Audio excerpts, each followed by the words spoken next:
하나님께서 가르치심입니다. 우리 옆 사람과 인사할까요? 은혜의 아침입니다. 오늘 말씀을 통해서 우리가 하나님의 명령을, 말씀을 왜 듣고 지켜 행해야 하는지 더욱 명확해지는 시간이 되시길 예수 이름으로 축원합니다. 서론으로 들어가겠습니다. 하나님의 말씀으로 나를 가르치는 시간.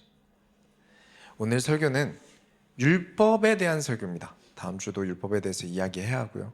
그래서 어떤 면으로는 어려울 수 있어요.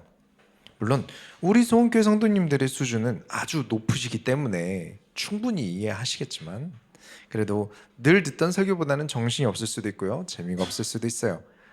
그런데 성경 연구를 계속 해보니까 이렇게 복잡하고 재미없거나 어렵다는 이야기는 하나님께서 최대한 남모르게 쉽게 알지 못하도록 중요한 교훈을 아주 꽁꽁 숨겨두셨다라는 말이기도 합니다.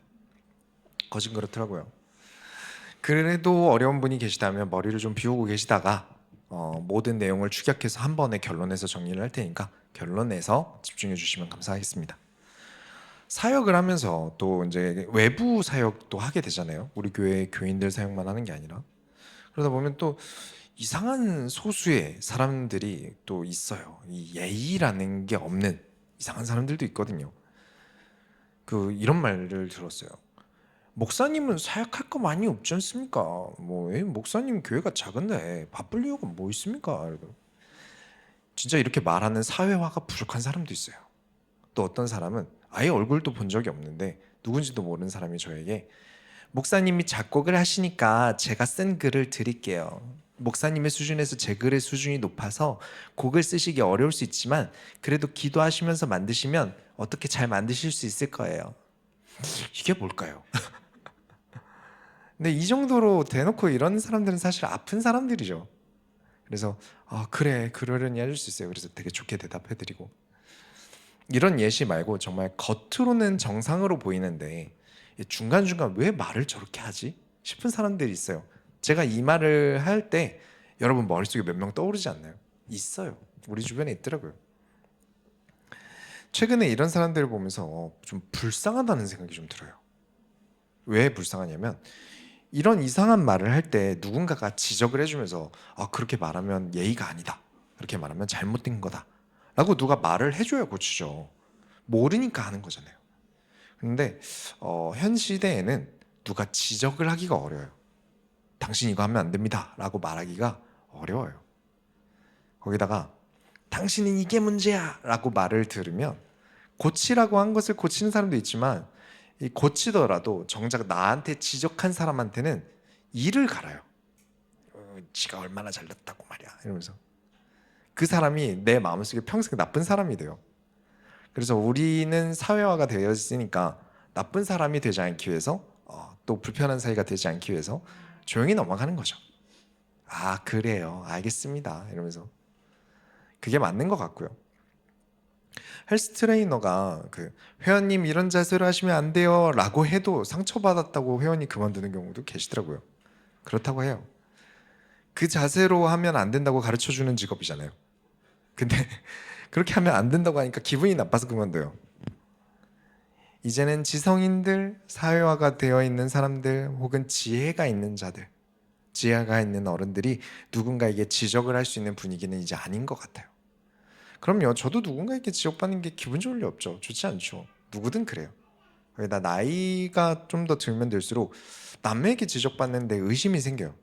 왜냐면 저 사람이 한 지적이 진짜 옳은지, 저게 진짜 고쳐야 되는 건지, 아니면 그냥 아무나 잡고 하는 말인지 구분하기가 너무 힘들어요. 자기 취향이 안 맞는다고 내가 저 사람 취향에 맞춘다고 내가 올바르게 될까요? 그것도 모를 일이에요.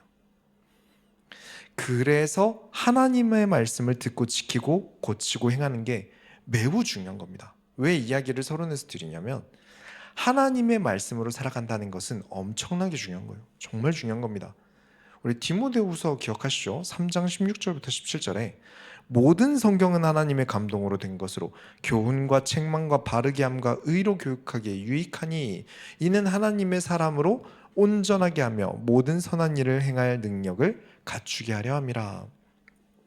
우리가 지금 하고 있는 PT 있잖아요. 우리 단톡방에서 하고 있는 PT 너무 잘해주고 계세요. 일주일에 한 번 하시는 것도 좋고 매일 하시면 더 좋고, 이게 정말 중요해요. 아무도 나에게 넌 이렇게 살아야 된다고 말하지 않아요. 무엇을 고쳐야 하는지 알려주지 않아요. 누가 나에게 지적하고 그러면 된다 안 된다를 말해주지 않아요. 이제는 초등학생한테 초등학교 선생님도 가르칠 수 없어요. 그러나 하나님의 말씀을 가지고, 성경이라는 하나님이 직접 만든 인간에게 인간은 이런 것이다 라고 인생을 가르치는 성경이라는 인생 교과서를 가지고 진짜 잘 사는 인생이 무엇인지, 진짜 올바르게 사는 게 무엇인지 배우면서 나를 책망하고 나를 교훈하고 나를 바르게 하는 시간이 우리 큐티 시간이에요. 저는 무서운 게 하나 있어요. 어떤 게 무섭냐면, 제가 어느샌가 사람들과 대화가 안 되고 피하고 싶고 예의 없고 품위 없는 이상한 사람이 될까 봐요. 아무도 나에게 말을 안 해줄 거 아니에요. 이상해졌어, 요즘 왜 그러세요? 라고 말 안 해줄 거예요. 그럴 때가 올까 봐 무섭거든요.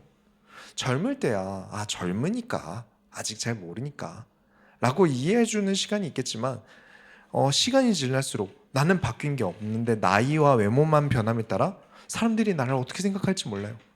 그래서 하나님의 말씀으로 나를 계속 연단해야 합니다. 그런 의미에서 이 성경의 율법은 매우 중요한 위치를 차지해요. 내가 그러면 안 된다라는 것을 깨닫게 하는 것이 율법의 역할이기 때문이에요. 내가 이것을 어긴다, 죄다 라면서 나의 모습을 깨닫게 하는 것이 율법이에요. 내가 병들고 이상해지지 않도록, 내가 세상에 이상한 사람이 되지 않도록 만드는 것. 이 세상을 넘어서 저 세상, 하나님 나라에 들어가기까지 너는 이상해서 이곳에 못 들어가 하지 않도록, 그곳에 어울리는 사람, 내가 하나님 나라의 새 예루살렘에 어울리는 사람으로서 살아가도록 나의 죄를 깨닫고 회개하는 것이 율법입니다. 목사님, 그래도 어떤 사람은 성경 그래 많이 알고 헬라어, 히브리어, 독일어, 영어까지 하면서 성경 읽는 사람인데 성경 너무 나쁜 사람이 있던데. 있습니다. 네, 저도 봤고요. 근데 그 성경을 가지고도 성화되지 않는 특이한 상황에 대해서 제가 대놓고 이유를 말씀드리기가 어려워요. 이에 대해 의문이 있으신 분들을 위해서 제가 모세오경 마지막에 있는 신명기 때 흘러가듯이 내가 들었는지 긴가민가하게 말씀을 드리도록 하겠습니다. 그런 경우는 아주 특이한 케이스고 우리는 그들과 다릅니다. 오늘 말씀을 통해서 우리가 더 하나님께서 창조하신 올바른 인간의 형상을 회복하길 예수 이름으로 축원합니다. 본론으로 들어가겠습니다. 행동으로 지키는 명령. 자, 서론이 이제 출애굽기 내용이 아닌 것으로 오래 얘기를 했어요. 근데 이유가 있어요. 뭐냐면 21장 1절부터 1절 보시면 내가 백성 앞에 세울 법규는 이러하니라. 21장부터 23장까지 전부 율법에 대한 이야기입니다. 100부장 세웠어요. 50부장 세웠어요. 이런 사람들을 책임자로 세웠는데 이 책임자들이 뭔가의 근거에 의해서 판결을 해야겠죠. 이게 맞다 틀리다라고. 그래서 분명한 법이 있어야 돼요. 그런데 이 법에 대한 이야기를 이 예배 시간에 다 읽어볼 수는 없어요. 그래서 생각해 볼 포인트만 짚어보겠습니다. 자, 질문을 해볼게요. 입 밖으로 대답하지 마시고 마음속으로 대답해 보세요. 성경에 있는 이런 율법은 하나님의 말씀인가요? 아닌가요? 하나님의 말씀이죠. 하나님, 그죠? 성경을 하나님의 말씀이 아니라고 하면 안 돼요. 그런데 하나님의 말씀은 지켜야 하는 거죠. 우리가 지난주에 이스라엘 백성과 우리가 함께 맹세했잖아요. 우리가 하나님의 말씀을 잘 듣고 지키면 하나님의 백성이 된다. 그러니 맹세하자. 그래서 우리가 맹세를 했어요. 근데 잘 보세요. 21장 23절부터 25절 보니까 그러나 다른 해가 있으면 갑되 생명은 생명으로, 눈은 눈으로, 이는 이로, 손은 손으로, 발은 발로, 된 것은 된 것으로, 상하게 한 것은 상함으로, 때린 것은 때림으로 갚을지니라. 자, 이 눈에는 눈, 이에는 이가 성경에 있는 말이에요. 저와 여러분은 하나님 나라 백성이에요. 그러면 하나님의 명령이 세상의 법보다 더 중요해야 되죠. 그래서 누가 저를 상하게 했다고 그대로 가서 제가 상하게 하면 될까요? 안 될까요? 지금 누가 저를 막 육두문자를 쓰면서 이스키야 하면 제가 그대로 똑같이 돌려준다고 이스키야 해도 될까요? 그러면 목사가 욕한다고 바로 비난받지 않을까요? 아까 서론에서 말씀드린 그런 어떤 예의가 없는 사람에게 제가 예의 없게 받아치면 될까요? 눈에는 눈이야 이러면서. 그러면 또 인터넷에 이제 소원교회 김민철 목사는 거룩함이 없다라고 올라오지 않을까요? 막 영혼을 사랑하지 않는다. 성격이 나쁘더라. 지금 이 21장부터 23장까지 있는 율법들을 현대의 법으로 지켜야 하는 저와 여러분은 대부분 지킬 수 없을 거예요. 현대법이 막아요. 그러면 사회법을 어기고 감옥에 가더라도 하나님의 법인 율법을 지키는 게 맞을까요? 여기 이제 설명을 드릴게요. 당시의 법이 존재하는 이유는 이 시대의 상황이 어떠했는가를 보셔야 돼요. 제가 그 군대에 있을 때 헌병으로 근무를 했거든요. 그래서 군법 교육을 이제 받고 있는데 그 군법 교육을 하시던 분이 다 하시고 설명을 마무리하면서 군법 교육이 어렵죠. 그럼 그냥 이렇게 생각하세요. 군인은 일반 법보다 3배 더 처벌받는다 라고요. 그렇게 기억하시면 돼요 라고 알려주세요. 자, 이집트에서 나온 이스라엘의 모든 사람들은 무엇입니까? 군대입니다. 여호와의 군대예요. 그래서 법이 빡빡해야 합니다. 무엇 출신 군대입니까? 노예 출신 군대입니다. 그렇죠? 이스라엘은 이집트의 노예였어요. 그래서 이 사람들의 율법을 지키기가 아주 어려워야 돼요. 아주 어려워야 돼요. 쉽게 통제가 안 되는 사람들이거든요. 자, 보았죠? 이스라엘의 가장 큰 문제가 무엇이었다? 원망하는 것이었다. 툭하면 원망하겠다. 툭하면 하기 싫다. 이 백성들을 데리고 전쟁을 해야 돼요. 그렇죠? 제일 하기 싫은 거잖아요. 지금 전쟁 난다고 하면 우리 입장에서 진짜 싫을 거잖아요. 그래서 이들을 군대로 만들려면 아주 빡빡하고 타이트하게 법을 만들어서 지키게 해야 합니다. 광야 훈련소에서 진짜 여호와의 군대에 태가 나기 위해 군대로 만들기 위한 아주 타이트한 훈련을 시키시는 게 이 율법이에요. 그렇습니다. 하나님의 백성, 여호와의 군대인 크리스찬들은 일반 사람들보다 지킬 게 더 많아요. 하나님 자녀로 살아간다는 것은 하나님을 믿지 않는 사람보다 지켜야 되는 게 훨씬 많다는 이야기입니다. 품위도 지켜야 돼요. 외모도 신경 써야 하고요. 말하는 것도 예쁘게 말할 줄 알아야 돼요. 그렇죠? 예수 믿는 사람이 말을 왜 저렇게 해? 이런 말 나오면 안 되잖아요. 왜냐? 저와 여러분은 이 땅에서 하나님 나라의 근무를 하는 중이에요. 근무자는 근무에 맞는 모습을 신경 써야 하는 겁니다. 경찰은 경찰복을 입어야 하고요. 판사는 판사복을 입어야 돼요. 하나님 나라의 기업을 이루는 저와 여러분은 마음의 거룩함이라는 근무복을 입으셔야 합니다. 저와 여러분은 마음의 하나님 나라의 군대로서 마음의 군복을 입어야 돼요. 자, 군대의 생명은 각이죠. 그렇죠? 올해의 다림질 각, 신발의 각, 걷는 각 이런 걸 막 센치 단위로 잡았어요. 크리스찬다운 각이 살아있어야 됩니다. 어떻게 해야 크리스찬다운 각이 생길까요? 그래서 우리가 하는 것이 말씀을 지키고 행하는 거예요. 조금 작은 것부터 하나님의 말씀을 실천하는 그 삶으로 각이 나오는 거예요. 그렇죠? 용접을 10수년 해온 사람의 용접각, 배드민턴을 10년 넘게 쳐온 사람의 그 각, 라켓각, 메인 셰프가 되기까지 수도 없이 반복해온 칼을 잡고 써는 각, 그렇게 쌓여져 올라가서 명장이 되는 것처럼 크리스찬들이 교회만 다닌다고 예수 믿는 각이 잡히는 것이 아니라 이 말씀을 너희가 지켜 행해라, 그것을 삶으로 가져온 사람들의 각이 쌓여서 크리스찬다운 삶이 나오는 거예요. 그래서 큐티를 하는 게 정말 중요한 겁니다. 우리 교회 성도님들이 한 달이 지나고 1년 뒤가 지나면 생긴 그 크리스찬의 각이 생길 거예요. 분명히 생길 거예요. 여러분 주변에서 내 입 밖으로 예수 얘기 한마디 안 해도, 교회 오라는 말 한마디 안 해도 사람들이 그 각의 난다름을 볼 수밖에 없을 거거든요. 그죠? 결국 보여요. 운전 오래 한 사람들이 운전 각이 보이는 것처럼.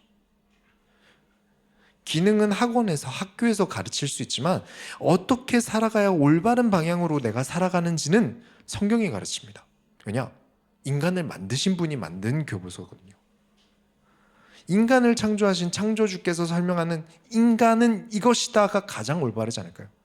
가장 정확할 겁니다. 지금 이스라엘 백성들은 노예, 기본적인 교육을 받지 못하고 그저 말하는 짐승으로 살아온 노예. 그런데 지금 창조주께서 그 노예들에게 인간다움을 직강으로 가르치신 거예요. 그게 율법입니다. 그래서 숙제를 내어주십니다. 그냥 듣고 아 그렇구나로 끝내지 않고 삶에서 지켜라, 법이다, 반드시 지켜라, 억지로라도 실천하게 만듭니다. 그게 율법이에요. 이집트에서 빠져나온 이스라엘 백성에게 딱 맞는 솔루션으로 너희를 내가 인간답게 만들겠다, 더 이상 노예의 모습으로 있지 않게 하겠다 라면서 주신 게 출애굽기 21장부터 23장까지 율법이에요. 이거 지키면 너희 사람 된다, 마늘 먹고 파 먹어서 사람 되는 거 아니다, 이 율법을 지키면 너희가 내가 진짜 만든 그 인간의 모습으로 된다. 자, 이집트 탈출은 출애굽기 14장에서 끝났어요. 그러나 마음과 체질은 여전히 이집트 노예예요. 아직은 빠져나오지 못한 것들이 너무 많아요. 내 마음에서 빠져나오지 않은 것들이. 그래서 빼내야 합니다. 그래서 몸만 빠져나온 게 이집트 탈출이 아니다. 마음과 인격과 체질이 같이 빠져나와야 한다. 그래서 출애굽기는 40장까지 있습니다. 그렇게 하나님께서 이집트 노예 각을 지우시고 여호와의 군대 각을 만드시는 시간이 이제 40장까지 지나서 신명기까지 가야 돼요. 그리고 지금은 우리가 이 율법을 다 지키지 않아도 돼요. 왜냐하면 우리가 이 출애굽 당시 환경과 지금 인간의 환경이 다르기 때문이에요. 자, 광야에 이 이스라엘 백성들에게 CCTV가 있었을까요? 경찰은 있었을까요? 60만 명이 넘는 사람들이 우르르 집도 없이 텐트 치면서 밀집해서 이동하던 그 광야 이스라엘 상황과 지금 우리가 정착해서 살고 있는 이런 우리의 상황을 똑같이 보고 법을 똑같이 만들면 안 되는 거예요. 그건 불가능해요. 그러니까 단순하게 자꾸 율법을 무조건 지켜야 한다 라기보다 상황과 문화를 고려해서 율법을 왜 주셨는가를 깨닫는 게 더 중요한 거예요. 율법을 그냥 지키기만 하면 잘못된 겁니다. 이따 결론에 말씀드릴 거예요. 지킨다를 통하여 이걸 왜 나에게 주셨는가가 중요한 거예요. 그래서 굵직하게 여러분에게 소개시켜 드리고 싶은 법들을 위주로 말씀을 드리겠습니다. 첫 번째는 두려워할 만한 법들이 있어요. 광야는 경찰도 없고 물증을 만들기도 어려워요. 그래서 입증해내는 게 어렵죠, 범죄에 대해서. 그래서 아예 죄를 지을 생각도 하기 힘들도록 형벌을 끔찍하게 내리는 겁니다. 도둑질하다 잡히면 5배 넘게 갚아야 돼요. 아예 초장에 손버릇을 고치는 거예요. 우리가 어릴 때 막 사탕 하나 훔쳐요. 뭐 어떤 어린아이가 사탕 하나 훔쳤다 칠게요. 저도 어렸을 때 초등학교 때 과자 한 봉지 훔쳐본 적이 있어요. 만약 초등학교 3학년 아이가 사탕 하나를 훔치다 걸렸어요. 5배를 갚아야 되는 상황이 오고 이것을 부모님도 갚아주지 않고 어느 누구의 도움 없이 스스로 갚아야 되면 어떻게 될까요? 그 아이가 나가서 그죠? 뭐 이렇게 구걸도 하고 막 알바도 하고 막 어디 동전 떨어진 거 없나 찾아보고 그래서 뭐 어디 뭐 주워가면 돈 준대 막 이런 거 찾아다니고 그러면서 얼마나 고생하겠습니까? 그 고생한 체험 때문에 도둑질하면 진짜 큰일 난다는 것을 배웠겠죠. 또 제가 만약 누군가가 제 심기를 건드려서 제가 열이 받아서 가서 주짓수 기술로 팔을 부러뜨렸다면 어떻게 될까요? 마을 사람들이 다 보는 앞에서 제 팔을 부러뜨립니다. 완전 밀집해서 이스라엘 백성들이 광야를 걷고 있잖아요. 그러니까 그 형벌은 아이들도 봅니다.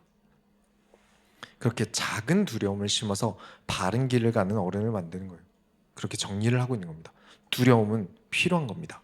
상도 본이지만 벌도 본이에요. 모르는 아저씨가 사탕 줄 테니까 아저씨 따라올까? 주려고 하는 것을 부모가 안 돼요 라면서 가르치잖아요. 두려워하게 만들어야 돼요. 그건 두려워하게 만들어야 돼요. 인간에게 두려움이라는 느낌은 꼭 생존을 위해 필요한 거예요. 뭐 어떤 정신적인 불필요한 두려움, 불필요한 고통은 없어야겠지만 생존을 위해 두려움을 느끼고 고민하는 것은 필요한 게 맞죠. 우리가 지난주에 무슨 이야기했죠? 여호와를 두려워하는 신앙이 좋은 신앙이다 라고 말씀을 드렸어요. 그리고 이번 주에는 하나님께서 주신 법을 다루고 있어요. 이 법은 어기면 두려운 벌을 받는 법이에요. 그래서 이 율법을 지키지 못하면 벌도 벌인데 이 법을 주신 하나님도 두려워하게 됩니다. 중요한 구조예요. 여러분, 경찰 무섭죠? 근데 경찰이 왜 무섭습니까? 저 사람이 가지고 있는 권한 때문이에요. 이 사람이 집행하는 그 법 때문이에요. 저도 괜히 아무 잘못 없는데 이렇게 운전하다가 경찰차 지나가면 괜히 마음이 쫄려요. 법이 있기에 백부장, 천부장들이 가치를 얻고요. 그리고 그 법을 누구 이름으로 집행할까요? 여호와의 이름으로 집행합니다. 그래서 여호와에 대한 경외심이 생깁니다. 그리고 두 번째로 하나님께서 자신의 백성들을 챙기기 위한 법이 있어요. 주종 관계, 상하 관계, 우리 직장에서 겪는 그런 관계도, 그런 관계의 경험도 사실 하나님을 이해하는데 매우 중요해요. 예를 들자면 당시에는 빚이나 어떤 상해 문제나 여러 가지 이유로 종이 되는 일들이 발생해요. 지금은 누구 종이 되진 않잖아요. 근데 주인이 종에게 함부로 하면 안 되는 법이 있어요. 종을 학대해서 다치게 만들면 종은 바로 자유인 신분으로 풀려나는 법이 있어요. 하나님께서 우리를 사용하십니다. 우리는 주의 종이 돼요. 그런데 그 하나님께서는 우리를 절대 학대하지 않으십니다. 우리는 하나님 나라의 일을 하지만 하나님께서 우리를 사랑하심으로 보살펴 주세요. 그래서 이 종에 대한 법에는 종이 된 지 7년이 지나면 자유인으로 풀려나요. 이제 넌 종 아니야, 이렇게 풀려나는 법이 있어요. 근데 이 종이 저는 계속 우리 주인님의 종으로 살래요 라고 하면 그 집에서 자유인으로 풀려나지 않고 그 집의 종으로 계속 살게 됩니다. 이 집에서 저는 주인님 모시면서 종으로 사는 게 저는 풀려나는 것보다 더 좋아요 라면서 계속 그 집의 종으로 있게 하는 법이 있어요. 우리가 세상의 종노릇하고 내 본능과 본성의 종노릇을 하면 아픔과 학대를 겪습니다. 그러나 하나님의 종이 되면 그 종으로 사는 게 너무 행복해서 7년이 지나도 저는 풀려날 생각이 들지 않고 계속 하나님의 일을 하는 종이 되겠습니다 라고 고백하게 돼요. 그래서 하나님 나라의 일에 종으로서 쓰임받는 것은 굉장히 행복한 일입니다. 풀려나기 싫을 정도로. 그리고 이방인을 학대하지 말라는 법이 있습니다. 어디나 남이라고 하면, 그 이방인이라고 하면 차별을 하잖아요. 그리고 고아, 과부들이 사회적으로 엄청나게 연약한 상황에 빠지잖아요. 특히 이 상황은 이스라엘 백성은 전쟁을 해야 되는 상황이에요. 전쟁을 할 때마다 과부와 고아가 늘어납니다. 구조가 그래요. 전쟁을 할 때마다 과부와 고아가 늘어나요. 계속 늘어나는 거예요. CCTV도 없고 경찰도 없고 사회적으로도 약자인 상황에서 이들은 살아남기 너무 어려워요. 어디서 어떤 학대를 당할지 알 수 없어요.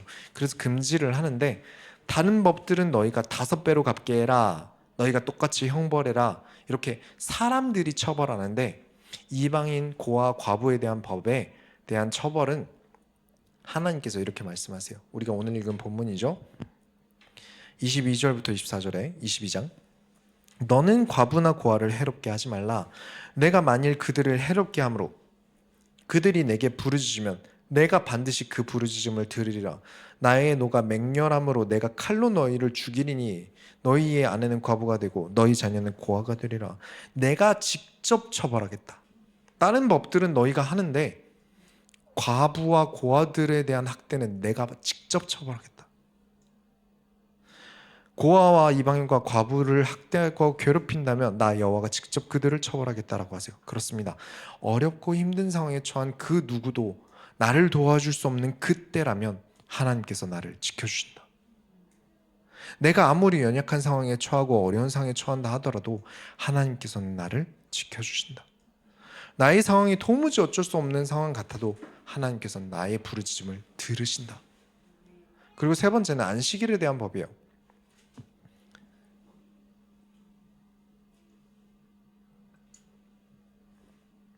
안식일에는 반드시 쉬어라. 노비든 가축이든 그 누구도 일하지 말라. 안식일 하루만이라도 하나님만 바라봐라. 이스라엘 백성은 성격이 정말 안 좋아요. 이 당시에 이스라엘 백성은 말도 엄청 안 들어요. 그래서 선택지를 주면 안 됩니다. 이런 상황에서는 안식일 지켜도 되고 이런 상황에는 안식일 안 지켜도 되고 이렇게 자유롭게 어떤 판단을 주면 온갖 합리화를 하고 온갖 핑계거리를 만들어서 하나님을 바라보지 않을 거예요. 그래서 아예 법으로 너네 아무것도 하지 마라. 어떤 핑계도 합리화도 되지 말고 안식일 하루는 아무것도 하지 마라. 저는 굉장히 좋다고 봅니다. 내가 교회에 왔는데 예배를 영과 진리 몸을 다하여 예배를 드리지 않으면, 내가 딴 걸 할 수 있으면 내 마음과 몸이 에너지를 비축해요. 왜냐면 딴 데 써야 되거든요. 그래서 제대로 내 영혼과 마음을 씻지 않게 돼요. 그냥 교회 가서 사람 만나고 밥만 먹고 오는 게 좋다면 목욕탕 가서 물 한 방울 안 묻히고 맥방석 계란을 식혜 마시면서 수다 떨고 온 거예요. 만약 여러분이 감옥에 갇혔어요. 그리고 감옥에 침구류랑 성경책만 있다고 생각해 볼게요. 그럼 할 게 성경책 읽는 것밖에 없겠죠. 마치 그런 것처럼 이 안식일은 나를 가두는 날이에요. 저는 하나님에 대한 마음이 많이 떠나고 내 마음이 여기저기 흩어져 버렸다면 스스로를 안식일에 가두는 게 좋다고 생각합니다. 내가 자꾸 예배를 온전히 오늘 드리지 못했다면 정말 아무것도 안 하고 돈도 안 쓰고 다른 일정도 잡지 않고 사람도 교회에서만 만나고 온전히 예배를 드리는데 집중하는 시간이 저와 여러분에게는 필요해요. 왜냐하면 몸에 심어놔야 되거든요. 교회에 오면 내가 당연히 내 온몸과 마음을 다해 예배 드리도록. 제 경험이기도 한데 예를 들자면 한 번은 너무 몸이 안 좋은데 그래도 교회에서 하기로 한 일이 있어서 어거지로 10대 때 교회로 막 아픈 몸을 이끌고 꾸역꾸역 가는 날들이 있어요. 그런데 그런 것들이 이 예배에 대한 제 마음의 근육이 되더라고요. 지금은 제가 목회자잖아요. 저는 어떻게든 이 강단 위에 올라와야 돼요. 아파도 예배드리러 교회 간 경험, 힘들고 때로는 귀찮고 때로는 내가 은혜 받지 못하고 뭔가 믿음이 떨어져도 그래도 교회를 간 경험, 과거의 경험이 목회자로서 비가 오나 눈이 오나 바람이 부나 교회를 지킬 수 있는 마음의 근육이 되더라고요. 그래서 예배에 대한 강제성은 저는 필요하다고 봅니다. 그러나 현대에는 자유로운 시대죠. 그렇죠? 이런 강제성이 납득이 안 돼요. 오히려 역효과가 날 수 있어요. 왜냐? 나는 남들은 노는데 나만 강제로 교회 간다가 쉽지 않아요. 이를 갈면서 내가 반드시 이 지긋지긋한 교회에서 벗어나겠다 라고 지금도 많은 청소년들이 이를 갈며 버티고 있을 거예요. 그래서 저도 절대 교회 무조건 나와야 된다 라고 강요하지 않습니다. 그러나 이런 경험들이 쌓인 사람의 교회는 다를 겁니다. 다를 수밖에 없어요. 그렇습니다. 율법을 지킨다라는 것, 하나님의 명령, 하나님의 말씀을 지켜 행하는 것 중에는 불필요해 보이는 것도 있고요. 납득이 안 가는 것도 있고요. 이상한 것도 있습니다. 그러나 지켜보면 깨닫는 게 있어요. 아무리 찾아도 출처를 모르겠는데 그 과거에 누군가의 어머니가 행실이 좋지 못한 아들에게 네가 옳지 못한 일을 했다고 생각이 들 때마다 못을 하나씩 기둥에 박아라 라고 가르쳤어요. 아들이 뭐 그런 쓸데없는 걸 시키지? 그래서 일단 시키니까 했는데 어느 날 기둥을 보니까 고슴도치처럼 못들이 박혀있는 걸 보고 내가 얼마나 못된 인간인지 깨달았다. 이런 이야기가 있잖아요. 그런 것처럼 처음에는 이유를 몰라도 하나님께서 시키실 때 처음에는 이유를 몰라도 하나님의 말씀대로 진행했을 때 깨달아지는 것이 분명히 있다는 거예요. 결론을 내리겠습니다. 두려워하는 영의 과정을 지나갈 것. 자, 21장 2절에 그의 집에 종으로 있다가 7년째 되는 해에 그는 자유인이 된다고 해요. 노예였다가 종이었다가 자유인이 된다. 자유인이 된다고 하니까 이제 막 살아도 괜찮은 사람이 된다는 말인가요? 그건 아니죠. 그런데 많은 사람들이 예수 믿고 구원받아서 나는 자유다, 샌미프리다 라면서 성경도 보지 않고 말씀대로 살지도 않아요. 그저 자유만 말하게 돼요. 자유무새가 돼요. 마치 모든 일에 면죄부를 가지고 있는 사람처럼 그렇게 생각하는 사람들이 많아요. 특히 미국에 많아요. 누군가의 종으로 일한다 해서 종으로 일하는 데 자유가 됐을 뿐이지 모든 백성들은 여전히 율법을 지켜야 합니다. 자, 지난주 오전 오후 예배를 통해서 두려워하는 신앙은 정말 좋은 신앙이라고 말씀을 드렸어요. 특히나 2025년에 지금 이 시기에 어울리는 신앙이라고 저는 생각하고 있습니다. 그런데 왜 많은 사람들이 이 하나님을 두려워하는 신앙은 잘못된 신앙이다라고 알고 있을까요? 우리가 로마서 8장을 한번 펴볼게요.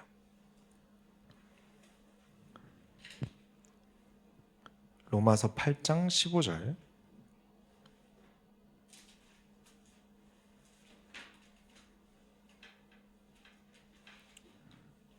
로마서 8장 15절 제가 읽어드리겠습니다.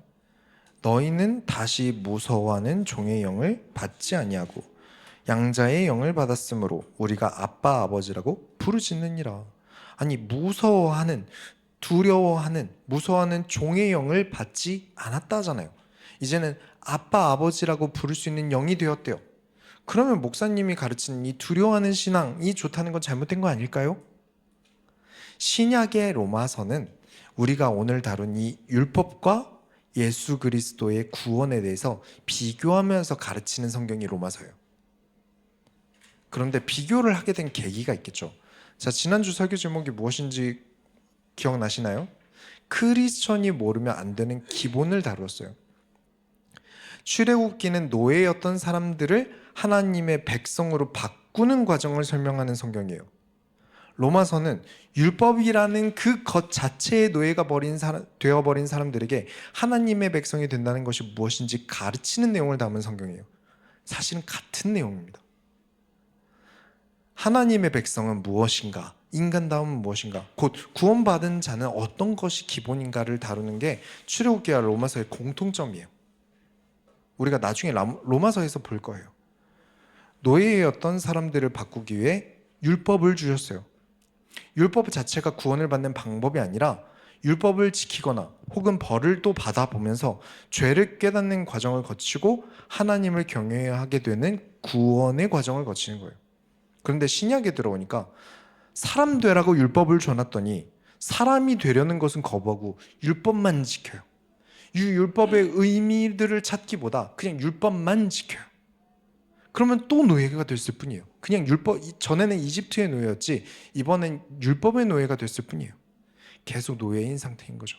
그래서 율법이 왜 필요했고 그 율법의 단계를 지나서 구원으로 가는 것을 설명하는 게 로마서예요.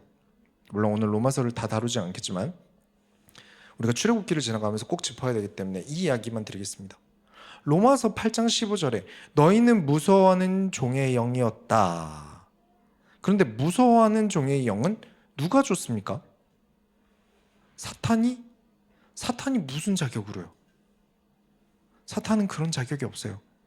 그 무서워하는 영이 되게 하신 것도 성령입니다. 나중에 로마서 때 증명하겠습니다. 처음에는 노예, 하나님을 떠나서 죽을 수밖에 없는 인간의 상태를 보여주시고 가르치시기 위해 불러내셨어요. 율법이라는 무서운 것을 지키게 하셨어요. 율법을 지키고 다 지킬 수 없는 빡빡한 것들을 지켜야 함으로 두려움을 가지게 만드셨어요. 그것도 하나님이 하신 거예요. 왜냐? 율법은 하나님이 주신 법이에요. 그런데 이렇게 하나님의 명령인 율법들을 지켜나가다 보니까 아버지시구나. 아빠, 아버지라 부를 수 있는 그런 영의 자격을 갖추게 되는 우리가 되는 거예요. 자, 오늘 내용 다 잊으셔도 돼요. 어렵죠? 오늘 설교 내용 다 머릿속에서 날리셔도 괜찮습니다. 이것만 잊지 마세요. 간단하게 정리해 볼게요. 말씀이 옳다, 그르다, 지키기 어렵다, 쉽다, 납득이 안 간다, 어렵다 등등 어쨌든 하나님의 말씀이라면 지켜봐라, 실천해봐라, 행동해봐라. 지켜지는 날도 있고 실패하는 날도 있고 그런 날들과 행위가 쌓여서 너의 인생이 바뀔 것이다. 이게 율법이에요.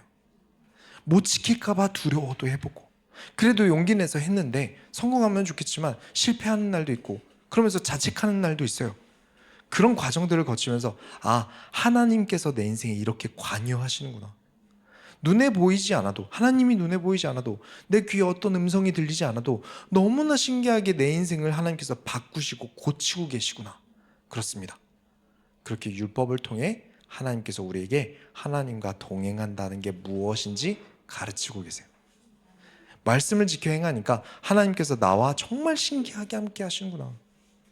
두려워할 만한 율법들, 우리식으로 말하면 성경을 보면서 목사님이 설교하면서 내 마음에는 하기 싫은 것, 두려운 것, 반감이 드는 성경의 내용이 있다 하더라도 그래도 하나님의 말씀이니까 지켜 행할 때 알게 됩니다. 하나님께서 나를 사랑하시는구나. 하나님께서 나의 아버지가 되시는구나. 나를 옳은 길로 이끌고 계시는구나. 말씀을 지켜 행한다는 것은 들었을 때 내 기분이 중요한 건 아니에요. 들었을 때 바로 아멘 하는 게 먼저는 아니에요. 그것을 행동으로 옮기는가가 가장 중요한 겁니다. 두려워요. 하기 싫어요. 귀찮아요. 그래도 할 때 알게 됩니다. 하나님께서 나의 아빠, 아버지가 되시는구나. 우리는 이 과정을 거쳐가야 돼요. 바로 아버지구나 깨닫는 게 아니에요. 성경에 어떤 인물들이, 믿음의 영웅들이 하나님을 가까이 합니다. 하나님을 매우 사랑해요. 아버지라 부를 수 있을 정도로 가깝게 하나님과 함께 합니다. 그러나 동시에 하나님을 두려워합니다. 하나님의 명령에 순종하는 이유는 하나님을 경외하기 때문이에요.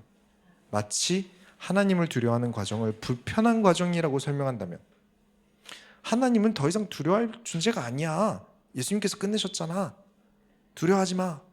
라고 한다면 신약 구약에 굉장히 많은 인물들을 지워야 할 겁니다. 하나님을 사랑하고 경외하는 자들이니까요. 우리는 전쟁과 같은 삶을 삽니다. 오늘이 지나면 월요일이잖아요. 출근해야죠. 정말 싫지 않습니까? 전쟁 트라우마예요. 그거. 두렵고 슬프고 싫은 일이에요. 또 출근해야 돼. 그런데 또 크리스찬은 가출하는 것도 많아요. 그러나 우리가 도망치지 않고 군대로서 싸워 나가다 보면 알게 됩니다. 하나님께서 우리를 그곳에서도 많이 사랑하시는구나 라고요. 계속 우리 소원교회에서 함께 하시고 따라오시면서 하나님의 말씀을 따라 살아간다면 결국 증명될 겁니다. 하나님께서 자녀를 사랑으로 훈육하신 방법이 두려움이다 라는 것을 알게 되실 겁니다. 하나님의 말씀을 나의 법으로 삼아 더욱 성장하며 도전하며 나아가는 모든 소원교회 성도님들이 되시길 예수 이름으로 축원합니다. 우리가 하나님의 소원을 이루어드립시다. 하나님 감사합니다. 우리의 인생에 하나님의 말씀을 법으로 삼고 하나님을 경외함으로 지켜나갈 때 우리에게 어떠한 일들이 있는지, 어떠한 신비한 일들이 하나님께서 우리에게 동행하심이 있는지 한 주간 깨닫게 하여 주옵소서. 살아계신 예수 그리스도의 이름으로 기도드렸습니다.